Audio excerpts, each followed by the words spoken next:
सुरू करायचं.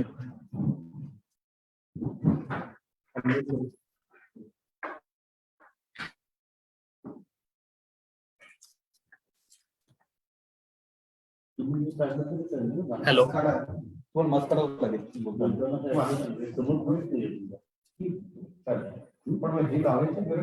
हो ते लावा लागेल. नाही ते लावा लागेल. हो मी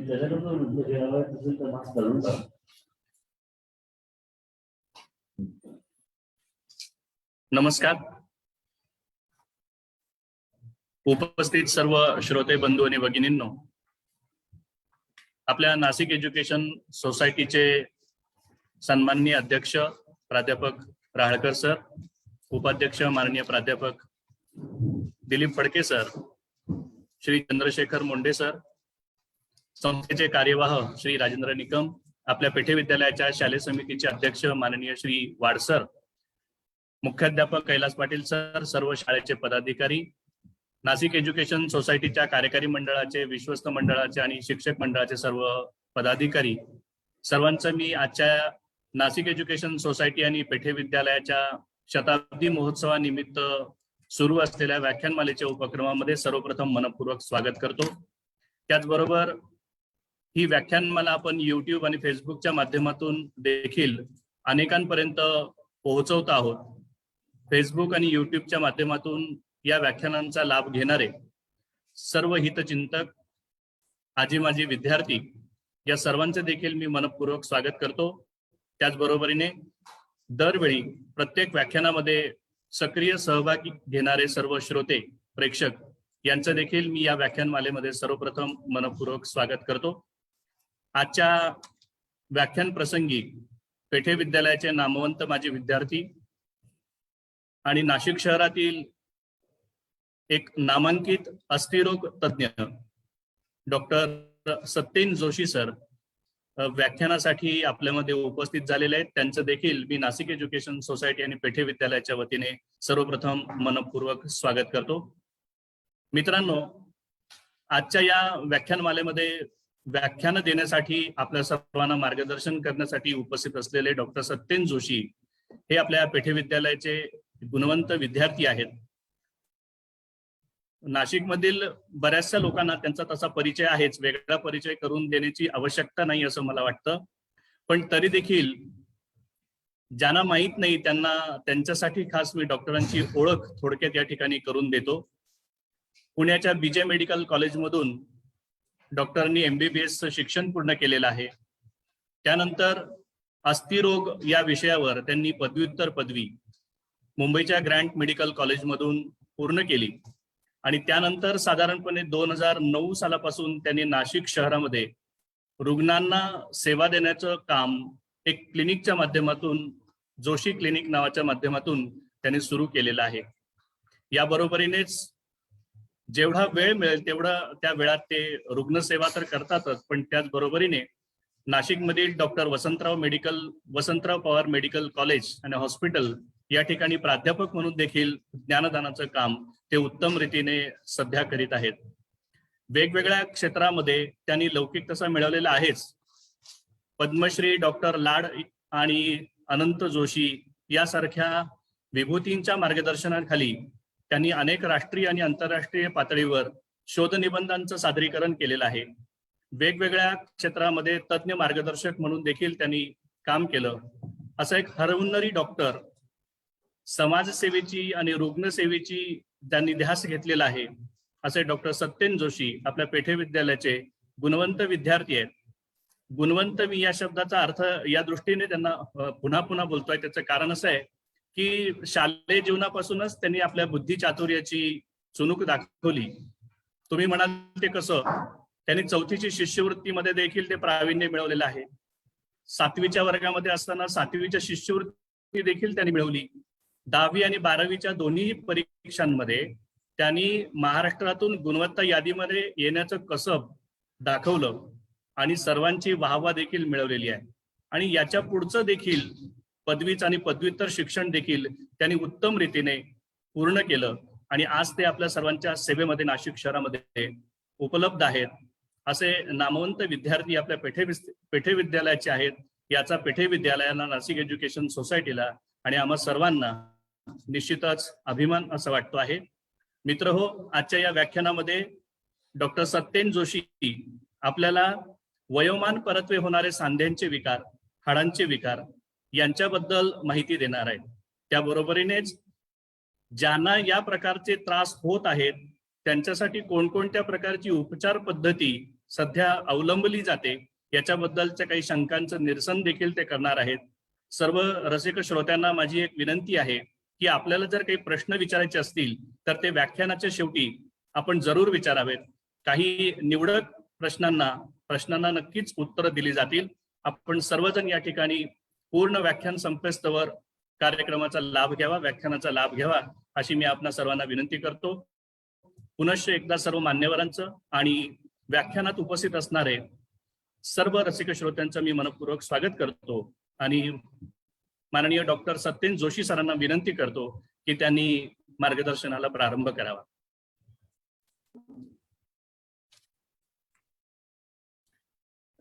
नमस्कार.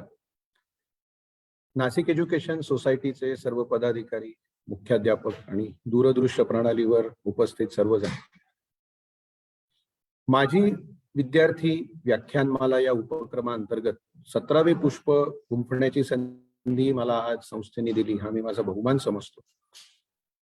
प्रभू रामचंद्रांचं एक सुभाषित आम्हाला शाळेत शिकवलं होतं, अपि स्वर्णमयी लंका नमे लक्ष्मण रोचते, जननी जन्मभूमीश्च स्वर्गादपि गरीयसी. कसं आहे मंडळी, राज्यामध्ये, राष्ट्रामध्ये किंवा अगदी आंतरराष्ट्रीय पातळीवरती तुम्ही कितीही कुठलेही नावलौकिक आणि मानमरातब जरी तुम्ही मिळवले तरी जेव्हा तुमची शाळा तुमच्या पाठीवर कौतुकाची थाप मारते तेव्हा ती माझ्या मते ह्या सगळ्यांच्या पेक्षाही कितीतरी मोलाची, किंबहुना नोबेल पारितोषिकापेक्षा सुद्धा ती जास्त मोठी असते. त्यामुळे आज हा मला मिळालेला सन्मान हा माझ्यासाठी आज फार मोठा सन्मान आहे. व्याख्यानाला सुरुवात करण्याआधी निश्चितच एक 2-3 मिनिटांमध्ये या माझ्या शाळेच्या बाबतीतलं जे काही माझं मनोगत आहे ती व्यक्त करण्याची संधी मी निश्चितच सोडणार नाही. शाळेमध्ये आम्हाला माझी शाळा हा निबंध आम्ही पहिलीतही लिहायचो, दुसरीतही लिहायचो, 5वीतही लिहायचो, 6वीतही लिहायचो आणि माझ्या मते वर्गातल्या बहुतेक सगळ्यांचं सुरुवातीचं वाक्य असायचं, ही आवडते मज मनापासून ही शाळा, लाविते लळा ही जसा माऊली बाळा. त्यावेळेला हे वाक्य म्हणजे यंत्रवत पाठ केलेलं लिहिलेलं असायचं. त्याच्यातला अर्थ, मतितार्थ, गर्भितार्थ वगैरे हे समजण्याचं ते वय नव्हतं. मी स्वतः जेव्हा पिता झालो किंवा प्राध्यापक म्हणून मी जेव्हा शिक्षकी पेशा स्वीकारला तेव्हा खर तर या वाक्याचा अर्थ हा जास्त मनाला भिडला किंवा शाळेने आम्हाला काय दिलं हे माझ्या मते त्या एका वाक्यामधनं खरं तर आम्हाला सगळ्यांना आमच्या मनामध्ये ते उतरलं. माझ्या वेळेला ना आमच्या शाळेत घरगुतीपणा होता, अगदी घरगुती. म्हणजे मला शाळा आणि घर हे माझं वेगळं कधी जाणवलंच नाही, कारण माझे वडील, माझे सगळे काका हे या शाळेचेच माझी विद्यार्थी. माझ्या 3ही काकांनी या शाळेमध्ये शिक्षकाची भूमिका निभावलेली होती. माझी पत्नी आपल्याच संस्थेच्या महारासारडा कन्या विद्यालयाची विद्यार्थी. त्यामुळे शाळेमध्ये येणं आणि घरी जाणं आणि अभ्यास करणं आणि या खरं तर या गोष्टींमध्ये फरक असा खरं माझ्यासाठी काहीच नव्हता. म्हणजे अगदी पहिलीमध्ये वाटवेबाई, कारण मी शाळेत आल्यानंतर मी खूप रडका विद्यार्थी होतो, त्याच्यामुळे मला त्यांनी त्यांच्या मांडीवर बसून अगदी ओ बो कड सगळं शिकवलेलं आहे. तिथपासून ते अगदी 10वी पर्यंतचे असलेले कावी जोशी सर, ही सगळी नावं अगदी माझी तोंडपाठ आहेत.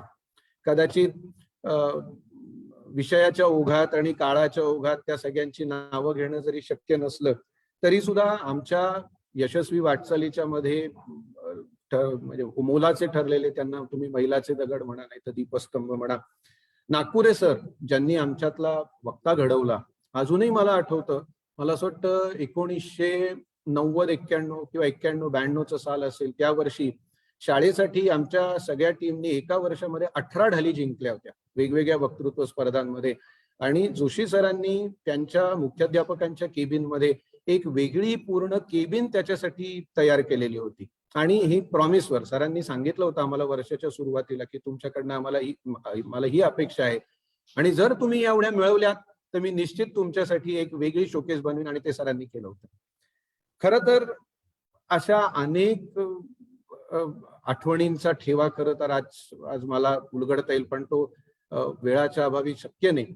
आज हे मातृतुल्य आणि पितृतुल्य असणारे आमचे सगळे सांदीपनी एक वैद्यकीय व्यावसायिक म्हणून जेव्हा एखाद्या सल्ला विचारण्यासाठी किंवा कुठल्याही आरोग्याच्या संबंधितल्या एखाद्या त्रासासाठी जेव्हा आमच्याकडे येतात, मी त्यांना काही मला जेवढी शक्य होईल तेवढा निदान करू शकतो, मदत करू शकतो. खरं तर तो तेव्हा ते अतिशय कृतकृत्य झाल्यासारखं वाटतं. पण आम्हा डॉक्टर्सना वुंडेड हिलर्स असं म्हणतात. वुंडेड हिलर्स म्हणजे अश्वत्थामा. कारण ह्याच सांदीपनींच्या एखाद्या दुर्धर आजाराची निदान हे जेव्हा करण्याची एखाद्या डॉक्टरवर वेळ येते, परमेश्वर करो आणि ती कोणावर येऊ नये, दुर्दैवाने माझ्यावरती तीनदा आली. समोरचा सगळा पट दिसत असतो पण सगळं तर सांगता येत नसतं. त्याच्यामुळे ती जी एक जखम उरी होते ती मात्र या अश्वत्थाम्याच्या भळवळणाऱ्या जखमेसारखी असते. पण वैद्यकीय व्यावसायिक म्हटल्यानंतर माझ्या मते ह्या सगळ्या गोष्टी it's a part and parcel of our life. त्यामुळे हाडाचा शिक्षक असणारा मी आज या संस्थेमध्ये जेव्हा येतो तेव्हा पुन्हा एकदा तो हाडाचा विद्यार्थी असल्याची भावना आज माझ्या मनामध्ये आहे. आणि या हाडाचा शिक्षकापेक्षा एक हाडाचा विद्यार्थी या भूमिकेतूनच माझ्या मते मी माझ्या व्याख्यानाची सुरुवात करतो. कारण याच्यामधून मला असलेलं माहिती मी आपल्यापर्यंत पोहोचवण्याचा प्रयत्न करेन आणि त्याच बरोबरीने तुमच्या प्रश्नांची उत्तरं देताना जी काही चर्चात्मक आपली हे व्याख्यान होईल त्यामधनं मलाही खूप शिकायला मिळणार आहे. खरं तर आजचा विषय हा तसा लेंदी आहे, मोठा आहे. आपल्याकडे वेळाची मर्यादा आहे आणि त्यातल्या त्यात जास्तीत जास्त प्रश्न जितके आपल्याला यामध्ये अंतर्भूत करता येतील, त्यामुळे आपलं व्याख्यान हे 3 भागामध्ये मी घेण्याचा विचार करतोय. पहिला भाग असेल तो म्हणजे हाडांचे वेगवेगळे विकार. दुसऱ्या भागामध्ये आपण बघूयात सांध्यांचे विकार आणि तिसऱ्या टप्प्यामध्ये आपल्या व्यवसायाशी निगडीत जे जे विकार घेऊन पेशंट्स आमच्याकडे येतात त्या बाबतीत आपण थोडीफार चर्चा करूया. हाडांचे विकार जाणून घेण्याआधी माझ्या मते बघूयात की हाडाची संरचना कशी असते, हाड नक्की बनतं कसं. याच्यासाठी मी नेहमी एक उदाहरण देतो, ते म्हणजे कॉन्क्रीट सिमेंटचा जो एखादा कॉलम असतो की ज्याच्यामध्ये सेंटरला ती सगळी पोलादी सळयांची एक फ्रेम असते आणि त्याच्यामध्ये जेव्हा सिमेंट कॉन्क्रीट यांचं सगळं तो माल जो भरला जातो आणि त्याने एक मजबूत असा कॉन्क्रीट कॉलम तयार होतो. तसंच खरं तर देवाने आपल्या या हाडाची रचना बनवलेली आहे की हाडाच्या पेशी एकमेकांमध्ये गुंफून त्यांचं एक फ्रेमवर्क तयार होतं आणि त्याच्यामध्ये जेव्हा कॅल्शियम, फॉस्फरस, बाकी सगळे क्षार, कोलॅजिन वगैरे ही सगळी मटेरियल जेव्हा त्याच्यामध्ये येतात तेव्हा हे एक मजबूत असं हाड बनतं. तर या हाडाच्या संरचनेने आपण आता त्याचे पुढचे कुठले विकार आहेत त्याचा एक थोडक्यात आढावा घेऊयात. आपल्या सगळ्यांच्या आणि एस्पेशली स्त्रियांच्या बाबतीमधला एक अगदी कॉमनली दिसून येणारा किंवा अगदी बहुतेक असं म्हणूयात आपण 100% स्त्रियांमध्ये दिसून येणारा त्रास त्याला आम्ही म्हणतो ऑस्टिओपोरोसिस किंवा हाडांचा ठिसूळपणा. हाडांच्या ठिसूळपणामध्ये खूप सारे प्रकार आहेत, पण त्याच्यामध्ये रजोनिवृत्तीनंतर किंवा रजोनिवृत्तीच्या आसपास दिसून येणारा जो हाडांचा ठिसूळपणा आहे तो प्रामुख्याने आम्ही ऑर्थोपेडिक सर्जन्स जास्त बघत असतो. कारण या कालावधीमध्ये स्त्रियांमध्ये आणि पुरुषांमध्ये साधारणपणे एक 60च्या नंतर हाडांमधलं केवळ कॅल्शियम आणि व्हिटॅमिन डी एवढंच कमी होत नाही, तर त्याबरोबरीने हाडांचं फ्रेमवर्क ज्या पेशींनी बनवलेलं असतं त्या हाडाच्या पेशी सुद्धा मरायला लागतात किंवा कमी होतात आणि त्याच्यामुळे फ्रेमवर्क आणि त्याच्यामधला माल या सगळ्या गोष्टी कमी झाल्यामुळे हाड ठिसूळ बनतात आणि फ्रॅक्चरला ते निमंत्रण असतं. कारण बऱ्याचदा गोष्टी अशा होतात की स्वतःच्या शरीराचा भार सुद्धा ही हाड पेलू शकत नाही. मग त्याच्यामधनं सगळ्यात पहिल्यांदा जो कुठला विकार येतो तो असतो तो म्हणजे कमरेचा, दुसरा असतो मानेचा आणि तिसरा असतो गुडघ्यांचा. सो पुढच्या टप्प्यामधला आपला जो जिव्हाळ्याचा असं म्हणा हवं तर बरेचसे शिक्षक आज आपल्या श्रोत्यांमध्ये आहेत, त्यामुळे त्यांच्या दृष्टीने जिव्हाळ्याचा प्रश्न असतो तो म्हणजे मानेचे आणि कमरेचे विकार. शिक्षकी पेशामध्ये आपल्याला पेपर चेक करणं आहे किंवा क्लेरिकल वर्क आहे किंवा फळ्यावरती लिहिणं आहे, खूप वेळ बसून एखादी गोष्ट मुलांना समजावणं आहे, उभं राहणं आहे, या सगळ्या आपल्या day to day activities, lifestyle याचा परिणाम थेट आपल्या मानेच्या मणक्यांवर आणि कमरेच्या मणक्यांवर सगळ्यात जास्त होत असतो. शरीराची झीज आपण कोणीही थांबवू शकत नाही. जसं जसं वय पुढे जाणार आहे तसं तसं ते झिजणारच आहे. पण आपण आपला जो कुठला व्यवसाय असतो त्याचा आपल्या शरीराच्या काही ठराविक भागांवर जेव्हा थेट परिणाम होतो तेव्हा त्या भागामधली आपली जी हाडं असतात ती लवकर झिजायला लागतात किंवा झिजण्याची जी गती असते ती वाढत जाते. मानेचे मणके किंवा कमरेचे मणके हे एकत्र वरपासून खालपर्यंत जी साखळी असते त्याला आपण म्हणतो आपल्या शरीराचा कणा. ह्या कण्यामुळेच आपण उभं राहतो, बसतो, चालतो. दर 2 मणक्यांमध्ये एक एक गादी असते, त्याला म्हटलं जातं इंटरव्हर्टिब्रल डिस्क. आणि या मणक्यांच्या मागे एक मोठीच्या मोठी कॅनॉल, एक मोठीच्या मोठी पोकळी असते ज्याला म्हटलं जातं स्पायनल कॅनॉल, ज्याच्यामध्ये आपला मज्जारज्जू किंवा स्पायनल कॉर्ड हा देवानी सुरक्षित ठेवलेला असतो.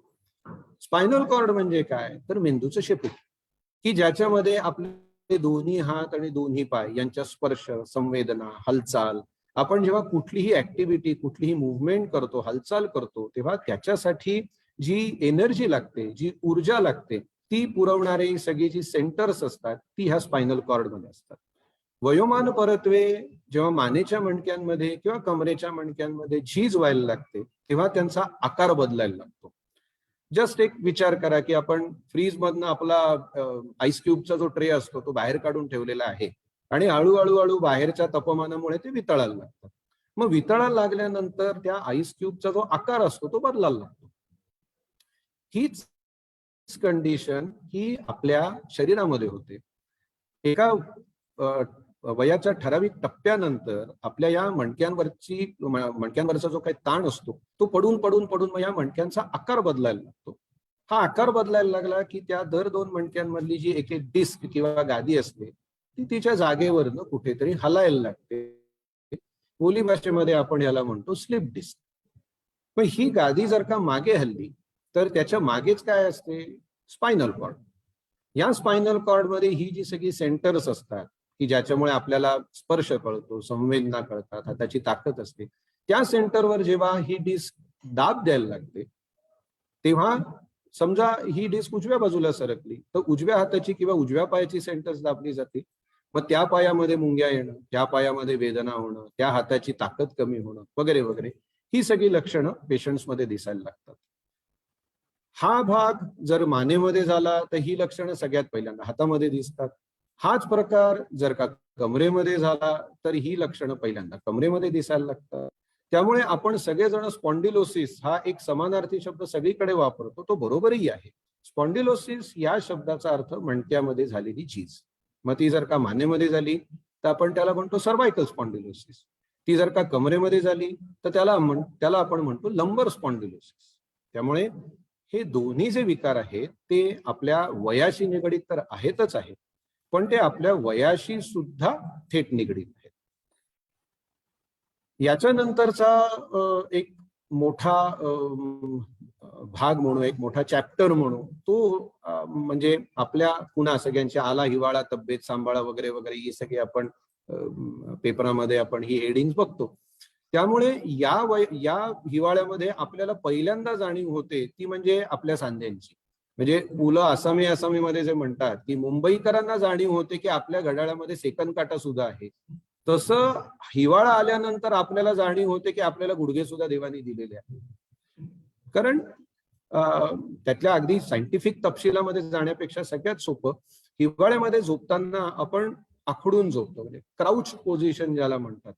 त्यामुळे सांध्याच्या सभोवतालचे जे स्नायू असतात ते पूर्ण रात्रभर हे एका आकुंचन पावलेल्या स्थितीमध्ये असतात.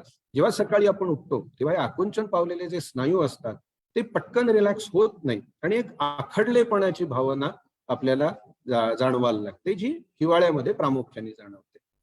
आपल्या सगळ्यांच्या सांध्यामध्ये एक चिकट द्रव असतो, ज्याला आम्ही म्हणतो सायनोव्हियल फ्लुइड. जसं जसं तापमान कमी होत जातं, आपण म्हणतो की आपल्या खोबरेल तेल गोठतं, बरोबर आहे. सिमिलरली अगदी त्या धर्तीचं नाही तरी सांध्यामधल्या ह्या द्रवाची जी जी घनता असते, ज्याला मी व्हिस्कॉसिटी म्हणतो, ती थोडी घट्ट व्हायला लागते. आणि त्याच्यामुळे त्याचं जे लुब्रिकेशनचं जे जे काम असतं, तो तितक्या एफिशियंटली, तितक्या तत्परतेने तो करू शकत नाही. आणि त्यामुळे आपल्याला हिवाळ्यामध्ये सांधे आखडणं, सांधे दुखण्यापेक्षा बहुतेक पेशंट आमच्याकडे जी कंप्लेंट घेऊन येतात ती म्हणजे सांधे आखडणं. सो संधिवात हा शब्द आपला अगदी परवलीचा शब्द आहे. सगळ्यात महत्वाची गोष्ट की संधिवात हे एक निदान आहे, संधिवात हे एक लक्षण आहे, ते निदान नाहीये. उदाहरणादाखल आपण म्हणतो ताप आला, पण मग ताप कशामुळे आला? ताप हे लक्षण आहे. मलेरियामुळे आला तर मलेरिया हे निदान आहे, टायफॉइडमुळे आला तर टायफॉइड हे निदान आहे, कोरोनामुळे आला तर कोरोना हे निदान आहे. तसं संधिवात या शब्दाचा नुसतं जर अर्थ बघायचा झाला तर सांधा दुखणं, सांधा आखडणं आणि सांधा सुजणं या 3 लक्षणांचं एकत्रित मिळून आपण संधिवात हा शब्द आपण वापरतो. त्यामुळे संधिवाताचे 100 पेक्षा जास्त प्रकार आहेत, पण आमच्या मेडिकल सायन्स मध्ये म्हणतात की कॉमन थिंग्स ऑकर कॉमनली. त्यामुळे प्रामुख्याने आज 3 फक्त मी संधिवाताच्या प्रकारांना एक जस्ट स्पर्श करेन. त्यातला आपल्या 100% लोकांमध्ये येणारा जो संधिवाताचा प्रकार आहे त्याला आम्ही म्हणतो ऑस्टिओ आर्थरायटिस, किंवा सोप्या मराठीत वयोमान परत्वे सांध्याची झीज झाल्यामुळे जो त्रास होतो त्याला म्हणतात ऑस्टिओ आर्थरायटिस. आणि स्वाभाविकपणे शरीरामध्ये 206 हाडं आहेत, तेवढ्या प्रमाणात सांधे आहेत. त्यामुळे वय असं बघत नाही की पहिल्यांदा हा सांधा झिजेल का तो सांधा झिजेल, पण ज्या सांध्याचा वापर आपला जास्त असतो तो असतो आपला गुडघ्याचा सांधा, त्याच्यानंतर येतो खांद्याचा सांधा. त्यामुळे बहुतेक सगळ्या लोकांमध्ये गुडघेदुखी, गुडघे आखडणं किंवा चालताना दुखणं हा जो त्रास होतो त्याला आपण म्हणतो ऑस्टिओ आर्थरायटिस. आर्थरायटिसची एक जनरल पॅथॉलॉजी एक मिनिटामध्ये बोलून मी पुढे निघतो. कुठल्याही 2 हाडांचं एकमेकावर घर्षण होऊ नये म्हणून त्यांच्यावरती देवानी एक कोटिंग दिलेलं असतं, त्याला आपण म्हणतो पूर्चा. जसं भिंतीचं सिमेंट हाताला लागू नये म्हणून आपण भिंतीवर प्लास्टरिंग करतो, तसं देवानी दिलेलं हे एक गुळगुळीत प्लास्टरिंग आहे असं समजा. आणि भिंत जुनी झाल्यानंतर जसं गिलाव्याचे पोपडे पडायला लागतात, तसं या गिलाव्याच्या सुद्धा, या झाडावरच्या पूर्चेच्या सुद्धा खपल्या निघायला लागतात. खपल्या निघायला लागल्या की त्याच्या आतलं हाड उघडं पडतं, जे समोरच्या हाडाला घासायला लागतं. घासायला लागल्यानंतर आपल्याला दुखायला लागतं. त्यामुळे कुठल्याही आर्थरायटिसची ही एक साधी सिंपल पॅथॉलॉजी आहे. त्यातला पहिला आपण प्रकार बघितला तो ऑस्टिओ आर्थरायटिस. दुसरा प्रकार मी आता जो नमूद करतोय त्याला म्हणतात रुमॅटॉइड आर्थरायटिस, जो प्रामुख्याने स्त्रियांमध्ये दिसून येतो. आणि त्याची पॅथॉलॉजी थोडी वेगळी आहे, ज्याला आम्ही म्हणतो ऑटो इम्युन डिसऑर्डर. ऑटो याचा अर्थ स्वतः, इम्युन याचा अर्थ प्रतिकार शक्ती, आणि डिसऑर्डर याचा अर्थ त्याच्यामध्ये काही दोष असणं. आपली स्वतःची प्रतिकार शक्ती ही स्वतःच्याच सांध्यांविरुद्ध जेव्हा काम करायला लागते तेव्हा ज्या पद्धतीची सांधेदुखी आपल्याला सहन करायला लागते त्याला म्हणतात ऑटो इम्युन डिसऑर्डर. याची ट्रीटमेंटही वेगळी आहे, थोडे ऑपरेशनचं प्रमाण त्याच्यामध्ये जरा जास्त आहे, पण आपल्या आजच्या श्रोतृवर्गामध्ये स्त्रियांचं लक्षणीय प्रमाण आहे, म्हणून रुमॅटॉइड आर्थरायटिसचा मी मुद्दाम इथे उल्लेख केला. आणि शेवटचा जो प्रकार मी सांगतोय, जो बहुतेक लोक, मलाही अजून माहिती नाही, पण युरिक ऍसिड शरीरातलं वाढणं हे बऱ्याचदा, म्हणजे मी पेशंटला सांगण्याआधी पेशंटच मला विचारतो की डॉक्टर माझं युरिक ऍसिड वाढलंय का. त्यामुळे मुद्दाम मी हा विषय इथे चर्चेला घेतला. तिसऱ्या प्रकारचा जो संधिवाताचा जो त्रास आहे त्याला आम्ही म्हणतो गाऊट, GOUT, गाऊट. गाऊट याच्यामध्ये शरीरामध्ये युरिक ऍसिड नावाचा जो एक घटक असतो जो नॉर्मल असतो. जसं आपल्या शरीरामध्ये हिमोग्लोबिन असतं, जसं आपल्या शरीरामध्ये पांढऱ्या रक्तपेशी असतात, त्याच पद्धतीने युरिक ऍसिड म्हणून आपण जे कुठलं प्रोटीन खातो, मग शाकाहारी लोकांमध्ये डाळींचा अंतर्भाव होतो, मांसाहारी लोकांमध्ये जे कुठल्याही प्रकारचं ते मांस खातात, याच्या पचनाने शरीरामध्ये युरिक ऍसिड नावाचं एक बाय प्रॉडक्ट तयार होतं. शरीरामध्ये तयार होण्याचा त्याचा रेट आणि शरीरातून बाहेर टाकला जाण्याचा त्याचा रेट हा बॅलन्स केलेला असतो. हा बॅलन्स जिथे कुठे बिघडतो तिथे हे युरिक ऍसिड आपल्या शरीरामध्ये साठायला लागतं. नेहमी मी एक उदाहरण देतो की तुम्ही पाण्यामध्ये साखर टाकली आणि ढवळत गेला तर प्रत्येक चमचा गणिक ती साखर विरघळते, पण एक खेप अशी येते ज्याला आपण संपृक्त द्रावण किंवा सॅच्युरेटेड सोल्युशन म्हणतो, की ती साखर तळाला बसायला लागते.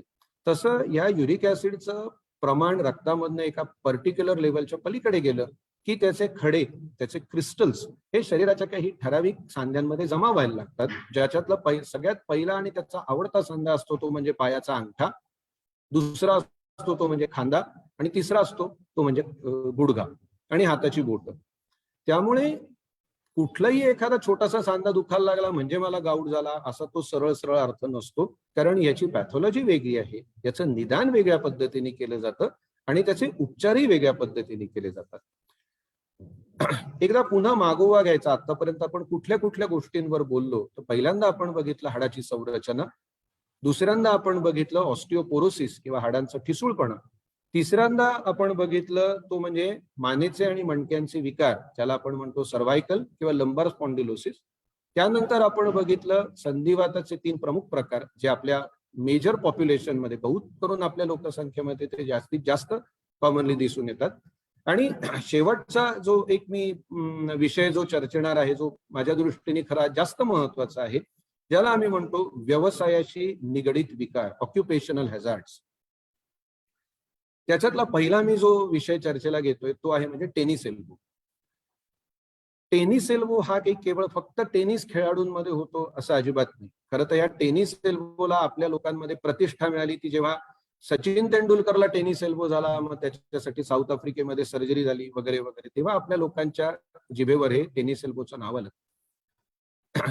बहुतेक सगळे आपण लोक म्हणजे ज्याच्यामध्ये रायटिंग वर्क असेल, ज्याच्यामध्ये कम्प्युटर ऑपरेशन्स असतील, ज्याच्यामध्ये आमच्यासारखे सर्जन्स असतील, समस्त गृहिणी असतील, खेळाडू असतील किंवा इंडस्ट्रीमधले लोक असतील, जिथे जिथे आपण हाताच्या बोटांचा आणि फोरामच्या मसल्सचा जास्तीत जास्त वापर करत असतो, हे फोरामचे मसल्स हे आपल्या कोपराच्या एका हाडाला अटॅच्ड असतात.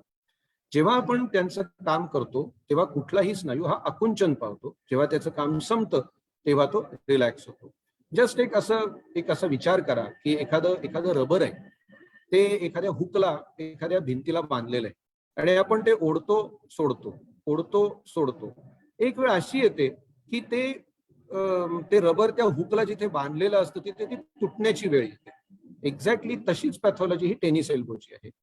जेव्हा अतिरिक्त प्रमाणामध्ये एखादी गोष्ट केली जाते, मग जनरली आमच्याकडे दिवाळीच्या नंतर किंवा दिवाळीच्या आसपास स्त्रिया येतात. आज काय चकल्या केल्या, मग काय करंज्या लाटल्या, मग त्याच्यानंतर घराची झाडाझटक केली.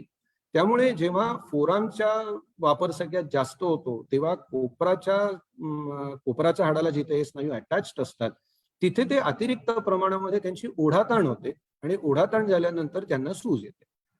याला आम्ही म्हणतो टेनिस एल्बो. टेनिस एल्बोची सगळ्यात पहिली आणि महत्वाची ट्रीटमेंट आहे ती म्हणजे विश्रांती. विश्रांती याचा अर्थ बेड रेस्ट नव्हे.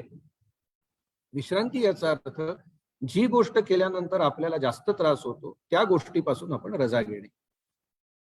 मग त्याला बाकीची मेडिकल ट्रीटमेंट, फिजिओथेरपी वगैरे वगैरे हे विकार आहेत. पण हे सगळे जे मी विकार टेनिस एल्बो पासून पुढे जे मी चर्चेला घेणार आहे त्या सगळ्या विकारांना मी असं म्हणतो हे सर्दीसारखे. ते येतात जातात, ते जाणारे नाहीत, ते राहणारे आहेत.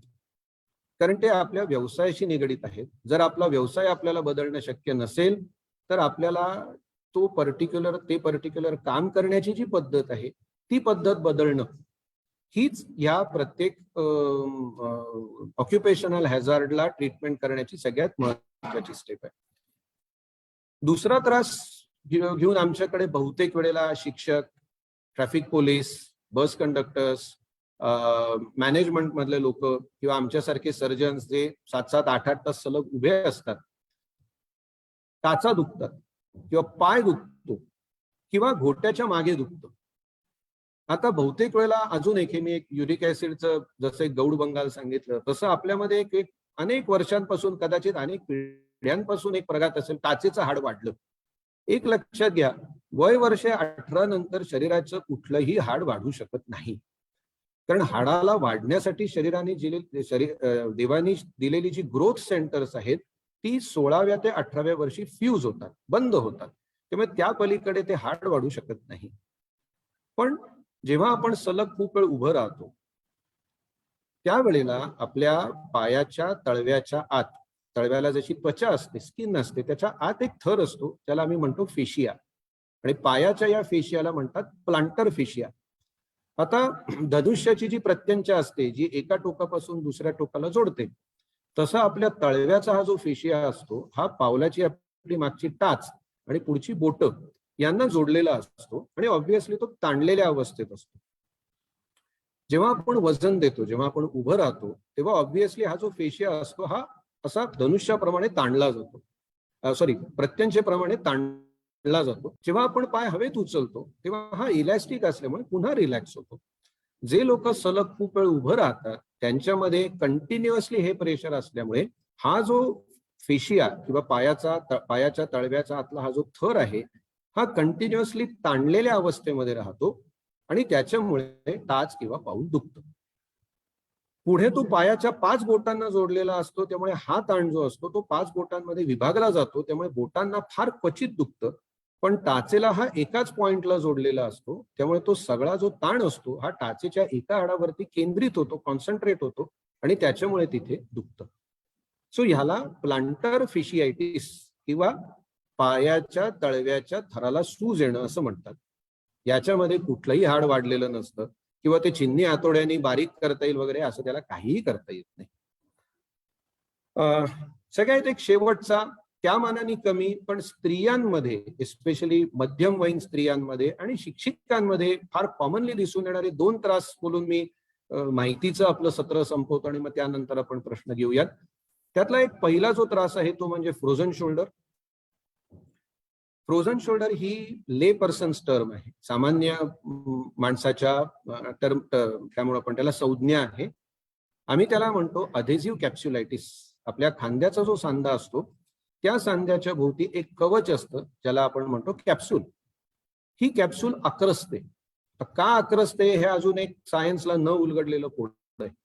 पण जेव्हा ही कॅप्सूल आक्रसते तेव्हा ही त्या दोन्ही हाडांना पक्की पकडायला लागते, त्यांना मोकळीक देत नाही. थोडक्यात सांगायचं तर मुलगा आणि सून यांना एकत्र येऊ न देणाऱ्या सासूसारखं थोडंसं हे या कॅप्सूलचा प्रकार असतो. पण जसं काय संसार पुढे पुढे पुढे जातो, सासूलाही तिच्या चुका कळतात, सुनेलाही बरं वाटतं, मग ती सासू हळूहळू हळूहळू ढिली पडत जाते. तसं ही तात्पुरती आखडलेली जी कॅप्सूल असते ती कालांतराने हळूहळू हळूहळू पुन्हा पुन्हा रिलॅक्स होत जाते आणि मग खांद्याची जी आखडलेली हालचाल असते ती पूर्ववत होते.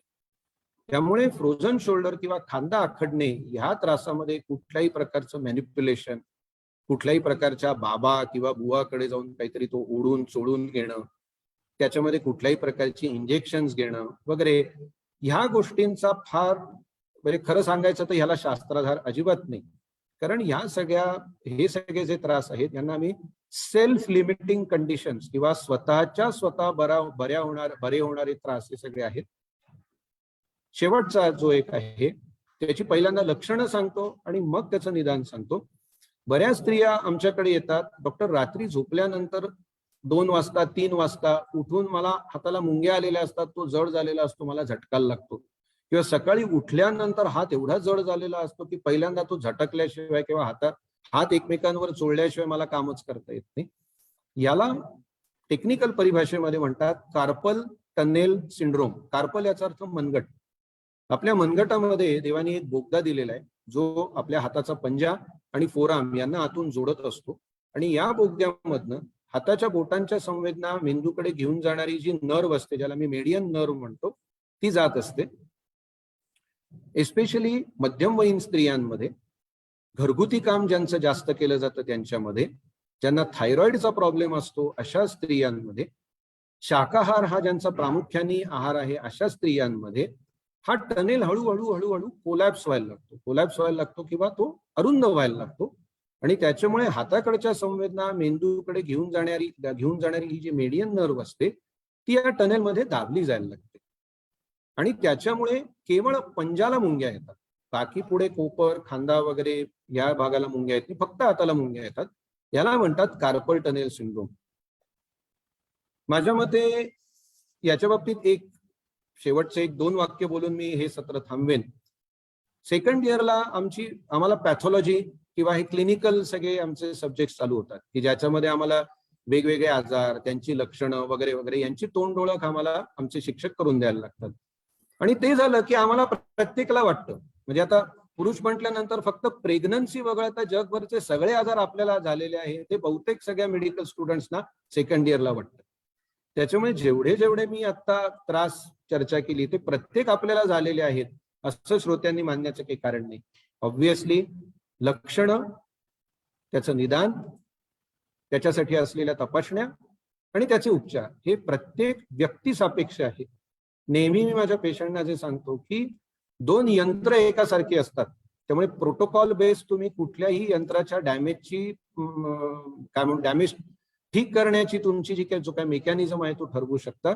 2 पेशंट एकासारखे कधीच नसतात.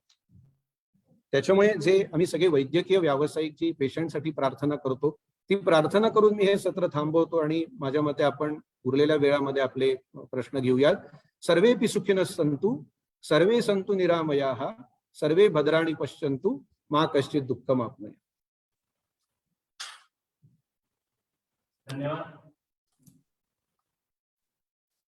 मित्र हो. आजच्या या व्याख्यान सत्रामध्ये डॉक्टर सत्येन जोशी यांनी विषयाचा आवाका लक्षात घेऊन अत्यंत साचेबद्ध रीतीने महत्वाच्या काही मुद्द्यांना स्पर्श करण्याचा प्रयत्न केलेला आहे. याच्यामध्ये हाडांचे विकार, सांध्यांचे विकार, त्याची थोडक्यात काही उदाहरणं आणि त्याचे निराकरण आपल्याला कसे करता येऊ शकेल, त्याची लक्षणं काय असतात या संदर्भात आपल्याला थोडक्यात माहिती दिलेली आहे.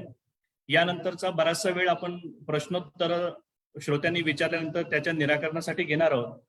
त्याच्या आधी मला एक गोष्ट अशी इथे नमूद करावीशी वाटते की चांगले डॉक्टर कोणते असं जेव्हा आपण चर्चा करताना म्हणतो त्यावेळेस सगळेच डॉक्टर पदवी घेतलेले असतात, MBBS असतात, MS असतात, MD असतात, त्यांच्या क्षेत्रामध्ये तज्ज्ञ असतात.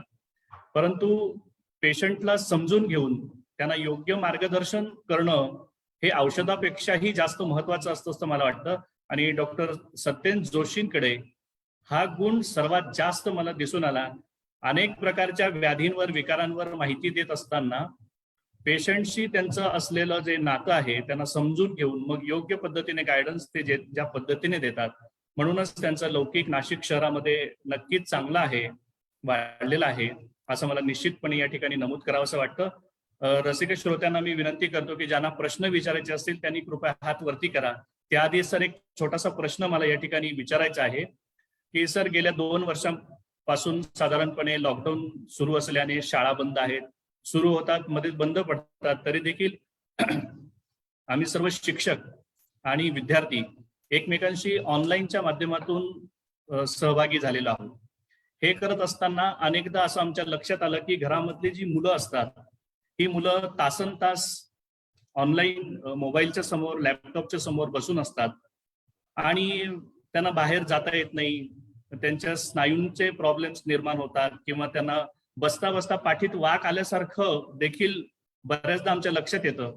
मुलांचाही नाईलाज असतो आणि पालकांचाही नाईलाज असतो. अशा वेळेस जर मुलांच्या पाठीमध्ये वाक दिसत असेल किंवा हातापायांच्या याच्यामध्ये काही त्रास मुलांना जाणवत असेल तर एक पालक म्हणून आम्ही काय केलं पाहिजे याबद्दल थोडक्यात माहिती सांगावी.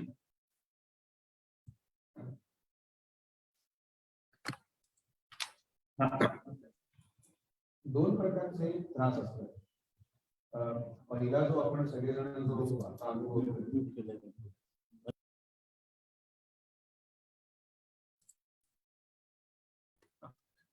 दोन प्रकारचे त्रास असतात. पहिला त्रास जो आपण सगळेजण आता सध्या या दुर्दैवी सगळ्या या जागतिक महामारीमुळे जो अनुभवतोय, ज्याला मी म्हणतो फंक्शनल स्कोलिओसिस, त्याच्या बाबतीत मी आधी बोलतो. फंक्शनल याचा अर्थ ज्याचा डायरेक्ट संबंध हा आपल्या कामाशी निगडित आहे. पोश्चर या शब्दाचा अर्थ आपली बसण्याची, उभं राहण्याची, चालण्याची किंवा काम करतानाची शरीराची स्थिती किंवा स्टाईल.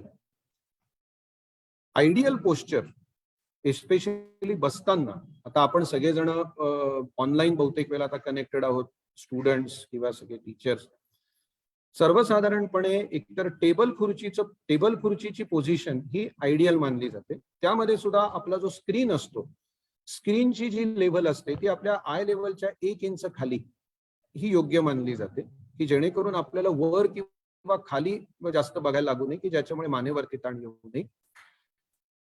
बसताना आपण ज्या खुर्चीमध्ये बसतो त्याला बॅकरेस्ट असली पाहिजे, म्हणजे पाठीला जो आधार असतो तो, आणि तो अगदी असा सरळ 90 अंशामध्ये नाही, तर तो एक साधारणपणे 100 ते 110 डिग्री इथपर्यंत असं साधारणपणे तो बॅकरेस्ट पाहिजे, की दीर्घकाळ ज्यांना बसावं लागणार आहे त्यांच्यासाठी मागे टेकून, रेलून नाही, मागे टेकून बसणं, याच्यासाठी ती बॅकरेस्ट व्यवस्थित असली पाहिजे.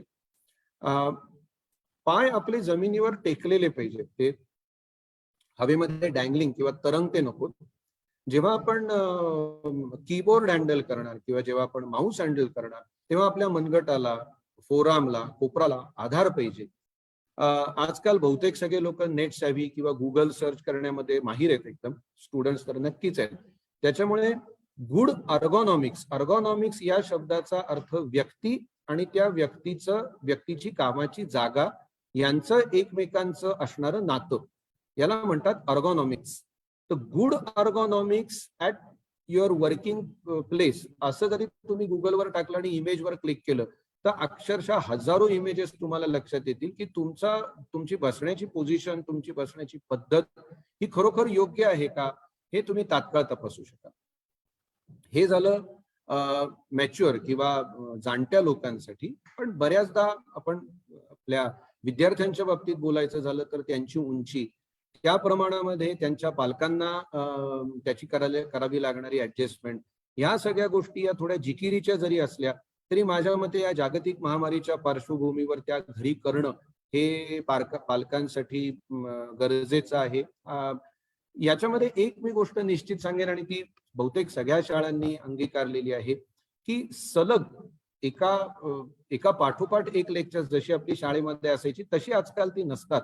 मध्ये एक 5 मिनिटाची 10 मिनिटाची जी काही गॅप आहे ही त्या दर 2 लेक्चर्सच्या मध्ये पाहिजेच पाहिजे, की जेणेकरून एकाच पोझिशन मध्ये बसल्यामुळे आपल्या मानेला किंवा पाठीला किंवा हाताला किंवा फॉर दॅट मॅटर कुठल्याही स्नायूंना जो काय ताण आलेला असतो, जो काय आखडलेपणा आलेला असतो, तो मोकळा करण्यासाठी त्या विद्यार्थ्यांना एक 5 मिनिटाची मधली जी काही मधली सुट्टी म्हणा हवं तर तुम्ही 2 तासांच्या मधली, ती माझ्या मते देणं गरजेचं आहे.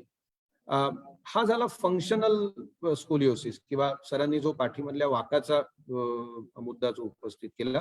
कारण एकदा तुम्ही उभं राहिल्यानंतर हा जो पाठीला आलेला वाक किंवा हाताच्या किंवा पायाच्या स्नायूंना आलेला जो आखडलेपणा असतो तो मोकळा व्हायला मदत होते. पण दुसरा जो प्रकार आहे जो त्या मानाने फार क्वचित दिसतो त्यात आजकाल आपल्याकडे, याला मी म्हणतो स्ट्रक्चरल स्कोलिओसिस. स्ट्रक्चरल याचा अर्थ आपल्या शरीराचे जे मणके असतात किंवा मगाशी मी जो कणा या शब्दाचा उल्लेख केला त्याच्या आकारामध्ये जन्मतः वाकडेपणा असतो आणि तो मात्र सर्जिकली नीट करायला लागतो. त्यामुळे केवळ मुलगा, मला आठवतं आमची आजी आम्हाला रागवायची, वाकून बसू ना नाही तर पोकेवार असं आजी म्हणायची. पण बऱ्याचदा असं होतं की खरोखर आत मणक्यांना जो काही मणक्यांच्या आकारामध्ये जो काय बदल झालेला असतो किंवा असं म्हणून आपण जो काय स्ट्रक्चरल डिफेक्ट असतो तो बऱ्याचदा पालकांच्या लक्षात खूप उशिरा येतो. सहसा एक 13-14 या वयोगटामध्ये एस्पेशली मुलींमध्ये, ज्याला मी ऍडोलेसंट इडिओपॅथिक स्कोलिओसिस म्हणतो, तो साधारण पालकांच्या लक्षात येतो. त्यामुळे वाकडेपणा जो आहे किंवा वाक जो आहे तो फंक्शनल आहे. फंक्शनल याचा अर्थ तात्पुरता आहे का स्ट्रक्चरल आहे की जो कायम स्वरूपाचा आहे, याची खातरजमा मात्र माझ्या मते ऑर्थोपेडिक सर्जन कडनं करायला पाहिजे, जर तसं लक्षात आलं तर. हा, नरस्कर सर तुम्ही अनम्यूट करा आणि प्रश्न विचारा. प्रवेश नरस्कर बोला. नमस्कार. विचारायचं आहे मला की सांध्यांमध्ये माईक थोडं जवळ घ्या. सांध्यांमध्ये किंवा स्पायनल कॉर्ड जे आहे किंवा लंबर जो आहे किंवा सर्वायकल स्पॉन्डिलिसिस जे म्हणतो आपण, तर ह्या जर व्याधी कायम त्याच्या दिसत असतील, म्हणजे कायमस्वरूपी ते दुखणं वारंवार होत असेल, तर त्यासाठी कुठलं निदान करावं? आणि जर ह्या तक्रारी कायम उद्भवत आहेत, आपण डॉक्टरांकडे जातो, बऱ्याच वेळेस स्टिरॉइड्स दिले जातात, तर स्टिरॉइड्स घेणे कितपत योग्य आहे, किती काळापर्यंत घ्यावे किंवा त्याचे काय साईड इफेक्ट्स होऊ शकतात, हा माझा पहिला प्रश्न आहे. आणि दुसरा प्रश्न असा आहे की फूट ड्रॉप हा जो विषय आहे, फूट ड्रॉप आणि न्यूरोमोटर सेल डिसऑर्डर, याच्यावर कुठली ट्रीटमेंट आहे का? ऍक्च्युली पहिला जो प्रश्न आहे तो त्या पहिल्या प्रश्नात दोन प्रश्न आहेत. एक म्हणजे स्टिरॉइड्स आणि दुसरा म्हणजे सर्व्हायकल किंवा लंबर स्पॉन्डिलोसिस. त्याच्यामध्ये मी जो उल्लेख केला, स्पॉन्डिलोसिस या शब्दाचा अर्थ मणक्यांमध्ये होणारी चीज, ती प्रत्येकामध्ये येणार, ती वयोमान परतले सगळ्यांमध्ये येणार. जसं आपण म्हणतो की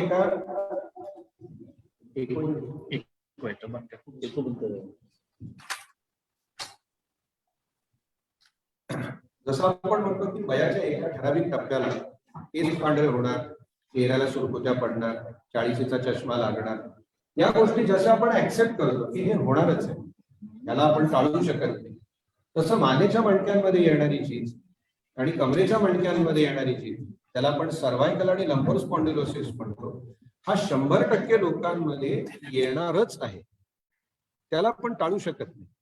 पण सर्व्हायकल आणि लंबर स्पॉन्डिलोसिसची जी पुढची स्थिती आहे की ज्याच्यामध्ये कमरेच्या किंवा मानेच्या मणक्यांमधली डिस्क सरकून स्पायनल कॉर्डवर दाब पडल्यामुळे, याच्यामध्ये पुढच्या प्रश्नाचं उत्तर मी आधी घेतो, ज्याला जेव्हा तुम्ही फूट ड्रॉप म्हटला होता.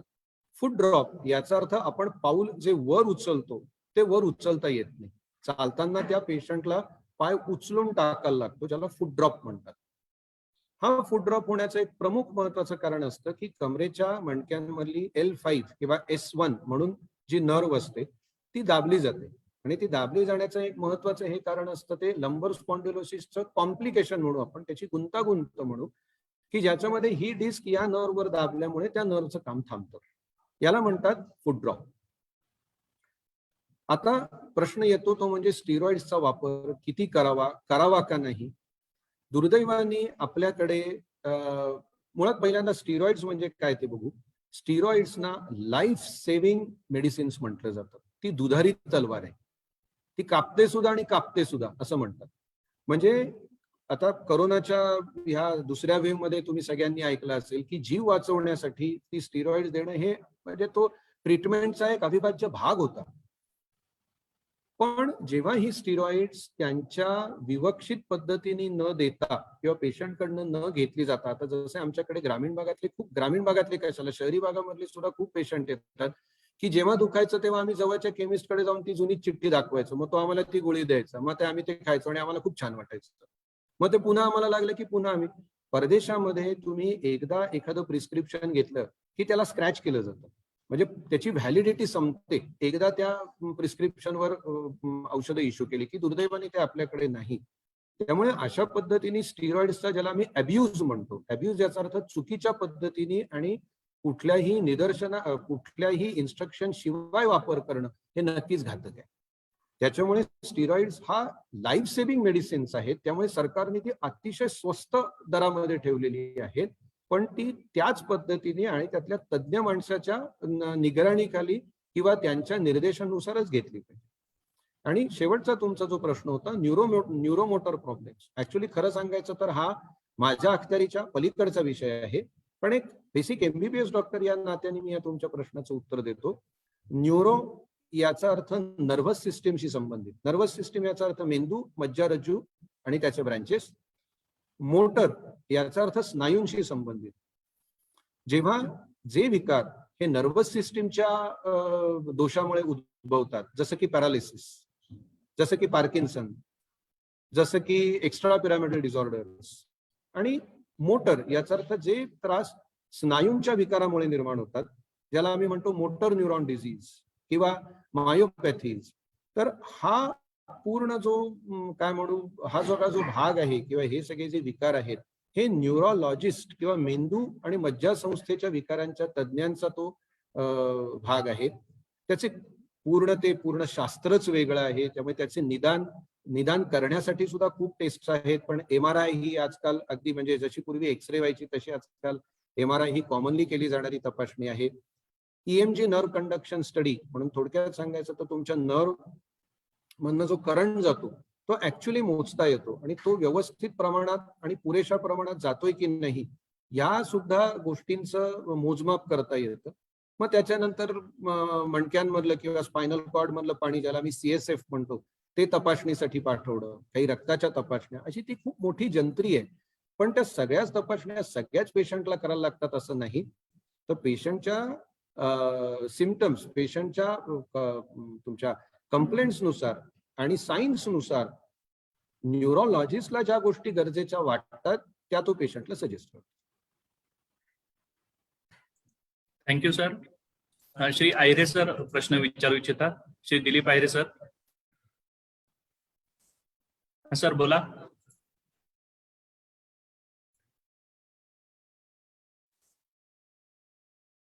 हॅलो.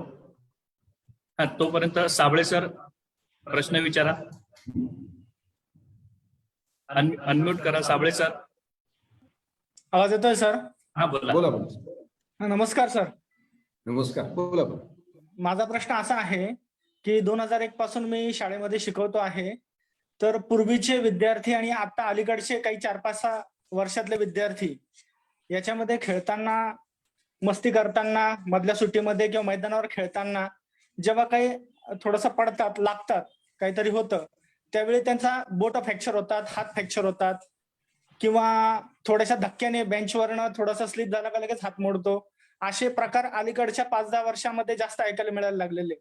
तर याची कारणं काय आणि हाडांच्या बळकटीकरणासाठी, सुदृढ बांधण्यासाठी मुलांनी आहार विहार कसा करावा या संदर्भात आपल्याला जर मार्गदर्शन मिळालं तर छान होईल.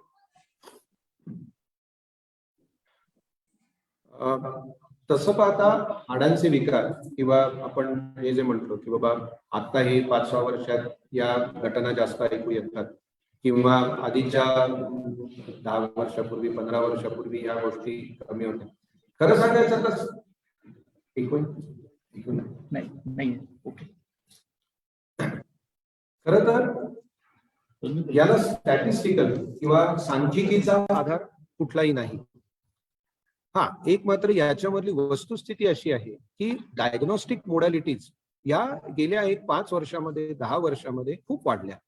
म्हणजे मला आठवतं माझे बाबा मला सांगायचे की अरे आमचे आजोबा एक दिवस ते म्हणले की अरे रात्री माझ्या डोळ्यातनं प्रचंड कळा येत आहेत आणि दुसऱ्या दिवशी सकाळी उठले तर त्यांचा डोळा निकामी झाला होता. आता जेव्हा या फील्डला गेल्यानंतर आता आम्हाला माहिती की याला मी अक्यूट कंजेस्टिव्ह ग्लॉकोमा किंवा काचबिंदू म्हणतो की ज्याची तातडीने ट्रीटमेंट करणं शक्य आहे. किंवा बऱ्याचदा लोक म्हणतात की कॅन्सरचं निदान, किती कॅन्सर वाढले? कॅन्सर वाढले नाही, ते तेवढेच आहेत. त्याचं निदान होण्याच्या ज्या मोडॅलिटीज आहेत त्या आपल्या नशिबाने आपल्यापर्यंत येऊन पोहोचलेल्या आहेत. हे शास्त्राचं फार मोठं यश आहे. त्यामुळे फ्रॅक्चर्स होणं हे जेवढं आत्ता आहे तेवढंच पूर्वी होतं. किंबहुना मी जेव्हा म्हणजे आता 2009, 2004, 2003 म्हणजे 18 वर्षापूर्वीची मी गोष्ट सांगतोय. त्या काळामध्ये जेवढी आमच्याकडे माल युनियन्स यायची, माल युनियन याचा अर्थ हाड वेडं वाकडं जुळणं, की ते निदानच झालं नाही. मग ते लक्षच दिलं गेलं नाही.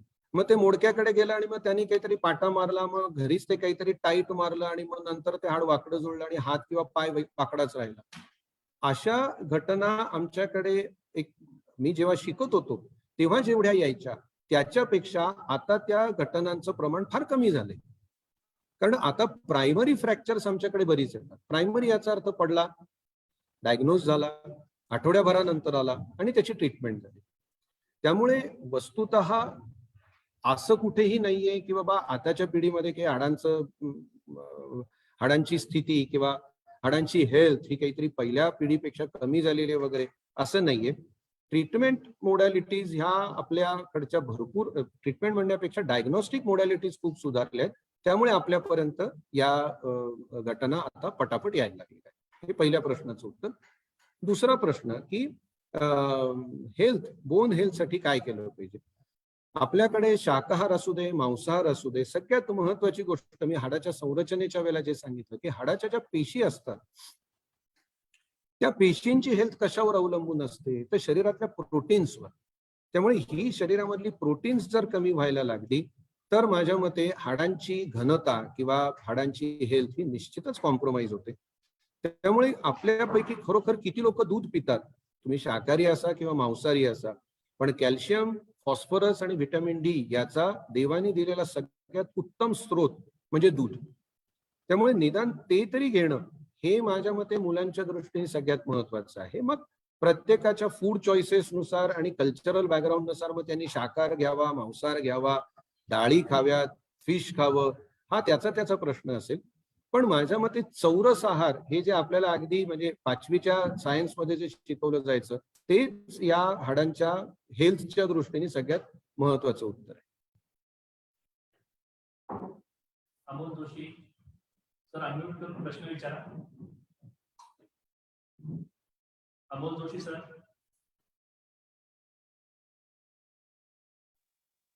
सर येतोय आवाज? नमस्कार. हो नमस्कार, बोला. सर मोस्टली शिक्षक असो किंवा स्टँडिंग जॉब करणारे किंवा आमचे जे स्पोर्ट्स पर्सन आहेत त्यांना व्हेरिकोवेन्सचा पण मोठ्या प्रमाणामध्ये सध्या जो त्रास आहे किंवा व्हेरिकोवेन्सची जी स्टार्ट होते तर त्याला आपण कंट्रोल कसं करू शकतो खूप होण्याआधी किंवा काय? कारण हा मोस्टली प्रॉब्लेम जो आहे हा टीचर्स आणि आमचे जे स्पोर्ट्स पर्सन आहेत ना, जे नॅशनल ऍथलीट्स आहेत किंवा पोलीस डिपार्टमेंट असेल त्यांना जास्त प्रमाणात होतो.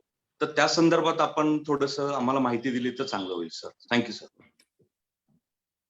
हा दुसरा एक प्रकार जो आमच्याकडे कॉमनली दिसून येतो. मुळात व्हेरिकोज व्हेन्स म्हणजे काय हे समजून घ्या. शरीरामध्ये आपल्या आपण सगळेच पहिल्यापासून शिकलोय की रोहिणी म्हणजे हृदयाकडनं शरीराकडे रक्त घेऊन जाणारी सिस्टीम आणि नीला म्हणजे शरीराकडनं पायाकडे रक्त घेऊन येणारी सिस्टीम, किंवा आपल्या सायंटिफिक लँग्वेज मध्ये सांगायचं तर आर्टेरियल सिस्टीम आणि व्हीनस सिस्टीम. आता व्हीनस सिस्टीम जी असते ती आपल्या पायाकडचं रक्त हे हृदयाकडे शुद्धीकरणासाठी पुन्हा घेऊन येते. ऑब्व्हियसली तिला अँटी ग्रॅव्हिटी गुरुत्वाकर्षणाच्या विरुद्ध दिशेने तिला काम करायचं असतं. त्यामुळे देवांनी याच्यासाठी इतकी सुंदर योजना केलेली आहे शरीरामध्ये की आपल्या ह्या व्हेन्समध्ये किंवा ज्या रक्तवाहिन्या आपल्या पायाकडचं रक्त हृदयाकडे घेऊन येतात त्यांच्यामध्ये व्हाल्व्स असतात. म्हणजे एक रक्त समजा एक 100 ml रक्त या ब्लॉकमधनं त्या ब्लॉकमध्ये गेलं की खालची वाल्व बंद होते, मग वरची वाल्व उघडते, मग पुन्हा सेकंड ब्लॉकमधनं थर्ड ब्लॉकमध्ये ते रक्त गेलं की एक वाल्व बंद होते, पुन्हा वरची उघडते. तर याला व्हाल्व सिस्टीम म्हणतात की ज्याच्यामुळे ते रक्त खालनं वर वर वर वर हृदयापर्यंत जातं. त्याच्यात दुसरी एक जोड असा असतो की आपल्या पायाचे स्नायू, पायाचे म्हणण्यापेक्षा पोटऱ्यांचे स्नायू आणि मांड्यांचे स्नायू हे पंपाप्रमाणे काम करतात, त्यामुळे त्याला पेरिफेरल हार्ट्स म्हणतात. त्यामुळे त्यांचं जेव्हा आकुंचन प्रसरण होतं, एक सोपं उदाहरण द्यायचं तर एखादी उंच बिल्डिंग असते आणि खालच्या टाकीमध्ये पाणी असतं आणि ते वरती चढवण्यासाठी आपल्याला मोटर लावायला लागते. त्यामुळे जसं पाणी चढवण्याचं मोटरचं जे काम असतं ते पायाचे स्नायू आणि मांडीचे स्नायू काम करतात.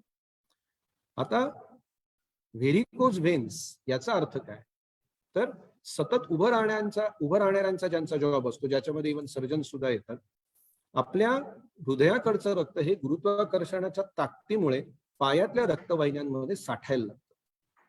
साठायला लागल्यानंतर जेव्हा ही व्हाल्व सिस्टीम फेल व्हायला लागते, कारण शेवटी त्यांना स्वतःचे काही लिमिट्स असतात, तेव्हा हे रक्त पायाकडनं हृदयाकडे जाण्याची जी प्रोसेस असते ती कुठेतरी थांबते.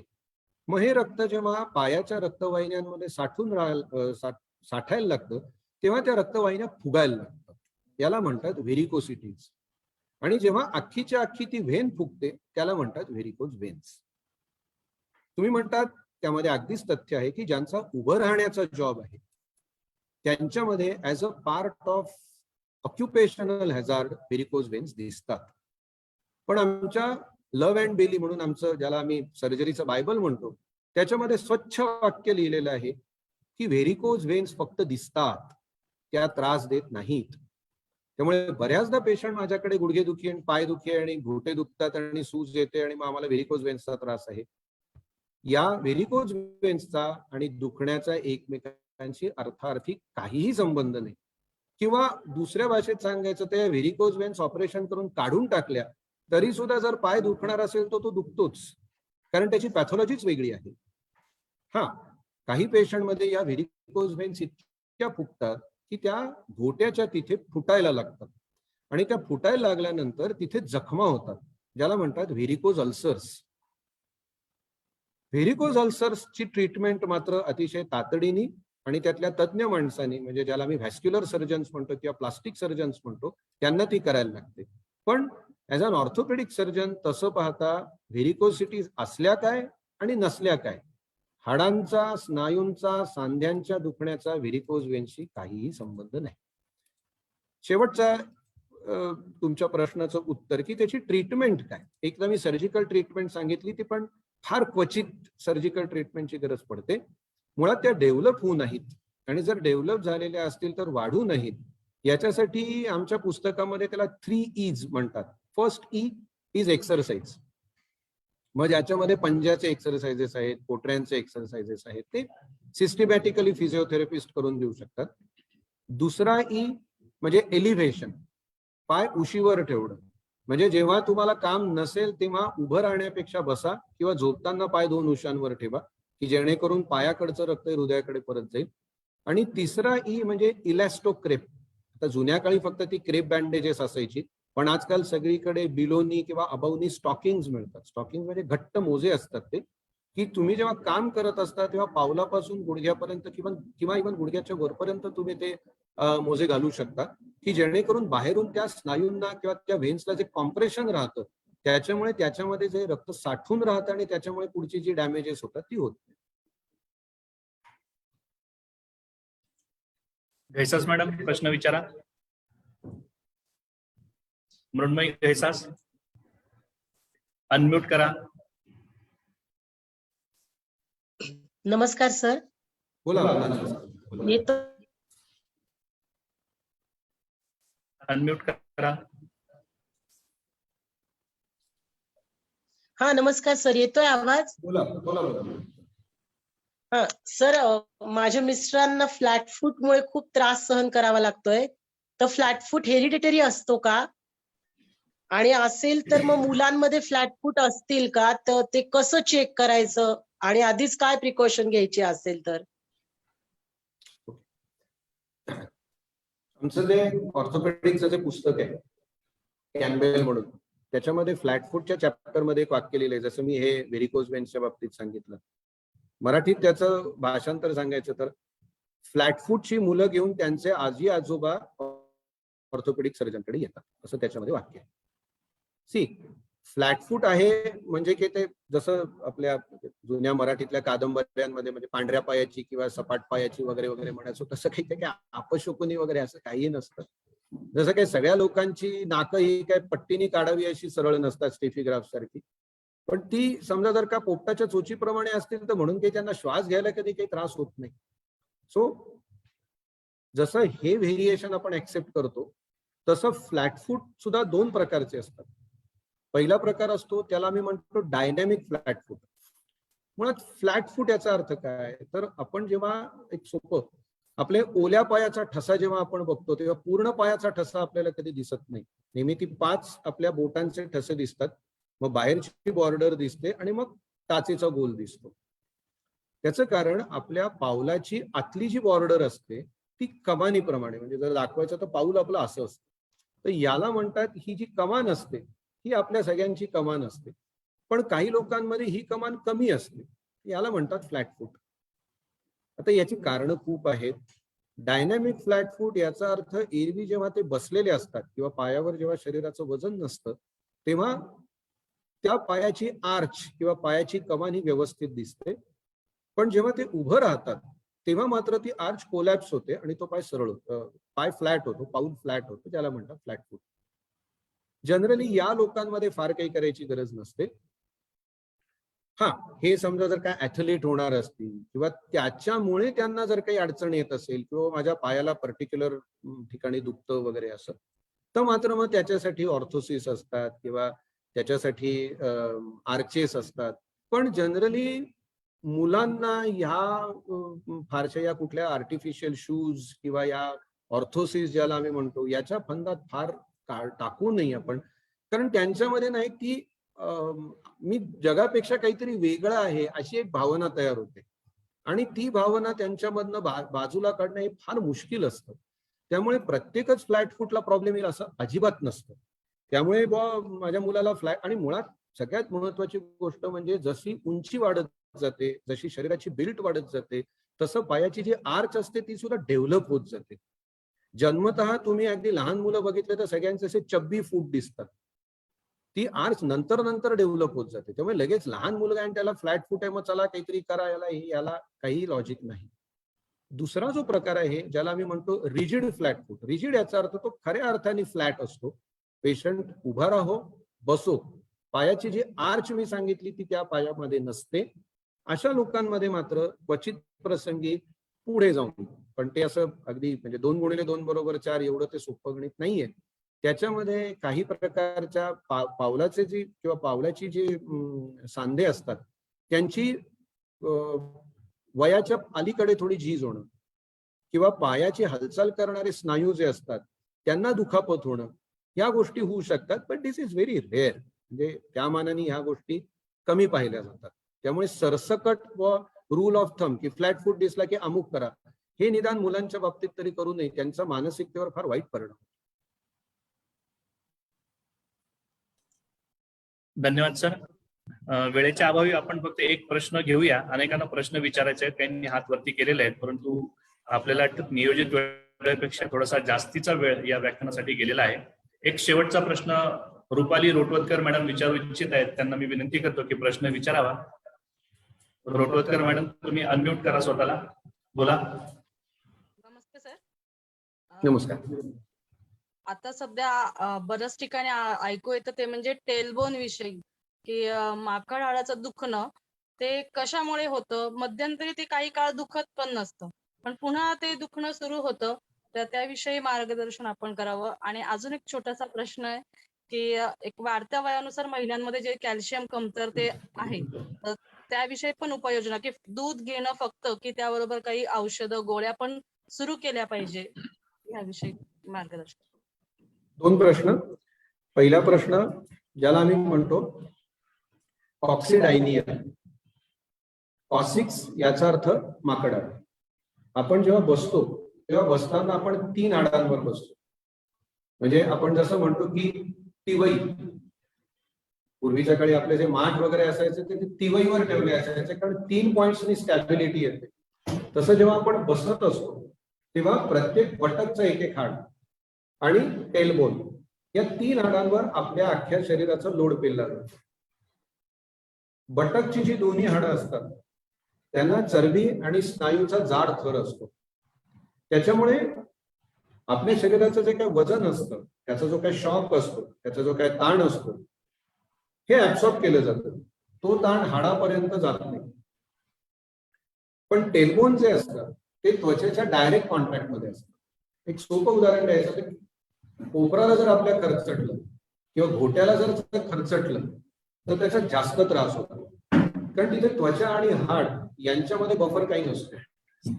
सिमिलरली जेव्हा ज्या लोकांचं सलग बसण्याचं काम असतं, म्हणजे ज्याच्यामध्ये IT मधले लोक असतील, शिक्षक असतील, क्लिनिकल जॉब मधले लोक असतील, लॉंग ड्राईव्हचे ड्रायव्हर्स असतील, या सगळ्या लोकांमध्ये कंटिन्युअसली ह्या टेलबोनवर किंवा कॉसिक्सवर किंवा माकड हाडाच्या टोकावर जेव्हा प्रेशर येतं तेव्हा ते हाड आणि सीट याच्यामध्ये ती त्वचा चक्क चिरडली जाते आणि त्याच्यामुळे तिथे सूज येते. याला म्हणतात कॉक्सिडायनिया.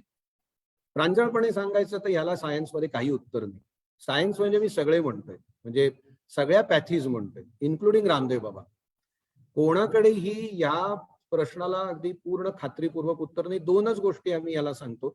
एक म्हणजे ज्याला आम्ही म्हणतो सॅक्रल रिंग, किंवा एकदम सोपा मी एकदम गावठी उपाय माझ्या पेशंटना सांगतो, तो म्हणजे आपली टायर ट्यूब जी असते आतली या टायर मधली, त्याच्यामध्ये हवा भरून त्याच्यावर बसा, की जेणेकरून मधला जो खोलगट भाग असतो तिथे ते बरोबर कॉसिक्स येतं आणि त्याच्यावरचा लोड कमी होतो.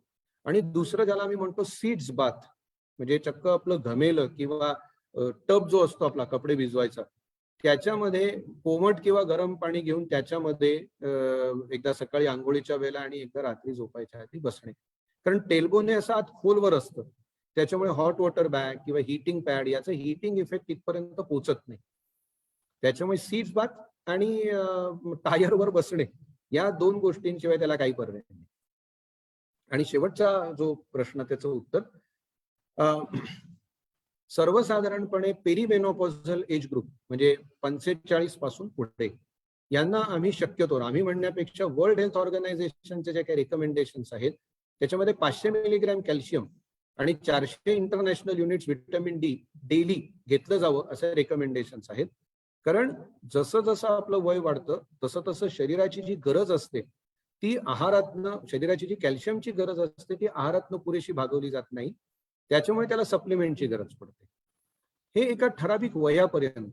पण मी अगदी व्याख्यानाच्या सुरुवातीला ऑस्टिओपोरोसिसचा जो उल्लेख केला त्याची तीव्रता वाढत जाते आणि ती तीव्रता जशी जशी वाढत जाते तसं तसं नुसतं आहार किंवा नुसतं कॅल्शियम, नुसतं व्हिटॅमिन डी हे पुरेसे पडत नाही. मग त्याच्यासाठी डेक्झा स्कॅन म्हणून एक साधी तपासणी असते की ज्याच्यामध्ये ऍक्च्युअल हाडाची घनता मोजली जाते. एक उदाहरण द्यायचं तर एक समजा हिमोग्लोबिन 8 आहे, 9 आहे, तर त्याला डॉक्टर फक्त आहारामध्ये बदल सांगतात, आयर्नच्या गोळ्या सांगतात. पण तेच हिमोग्लोबिन जर का 5 किंवा 4 असेल तर त्याला ब्लड द्यायला लागतो पेशंटला. तसं हाडाची घनता एक मर्यादित स्वरूपाची असेल तर कॅल्शियम, व्हिटॅमिन डी आहारापर्यंत ठीक आहे.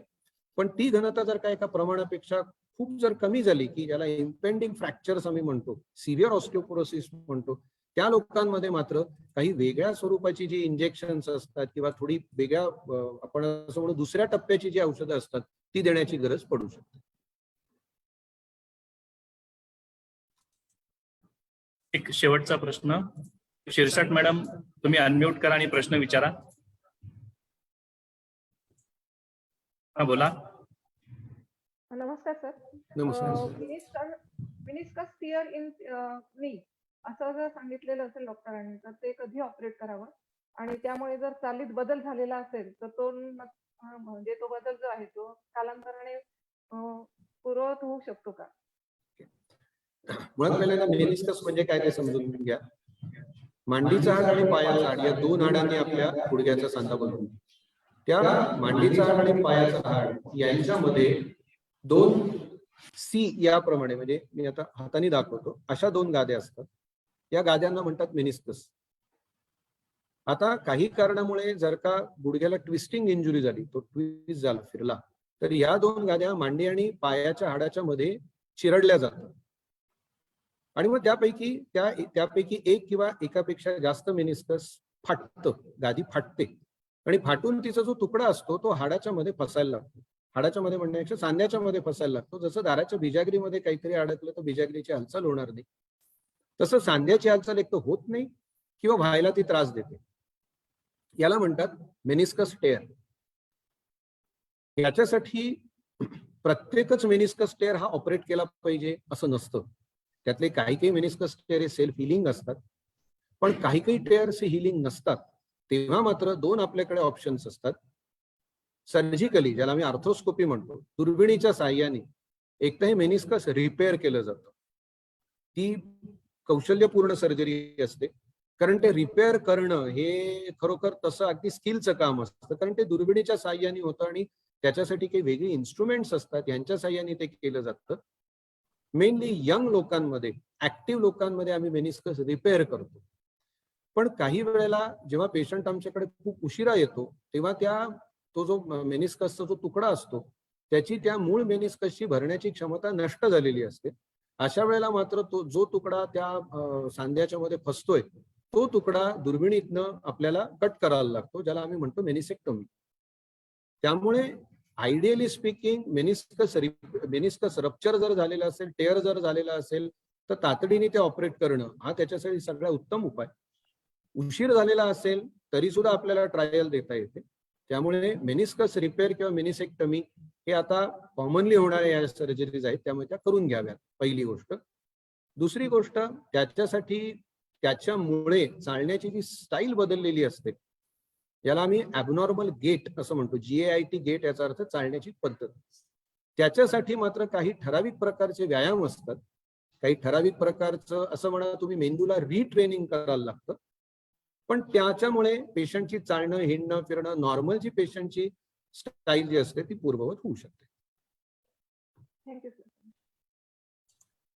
धन्यवाद सर. अनेकांना प्रश्न विचारायचे आहेत, परंतु वेळेच्या अभावी आपल्याला सर्वांचे प्रश्न या ठिकाणी समाविष्ट करून घेता आलेले नाहीत. सर्व रसिक श्रोत्यांना माझी एक विनंती आहे की आपले जे काही असे प्रश्न असतील ते आपण प्रत्यक्ष डॉक्टरांशी संपर्क करून त्यांची रीतसर अपॉइंटमेंट घेऊन निश्चित त्यांची तुम्ही भेट घेऊ शकता, शंकांचं निरसन करून घेऊ शकता. यानंतर आजच्या व्याख्यानाच्या समारोपाकडे आपण वळूया. पेठ हायस्कूलचे मुख्याध्यापक श्री कैलास पाटील सरांना मी विनंती करतो की त्यांनी आजच्या या व्याख्यान सत्राचे आभार प्रदर्शन करावे.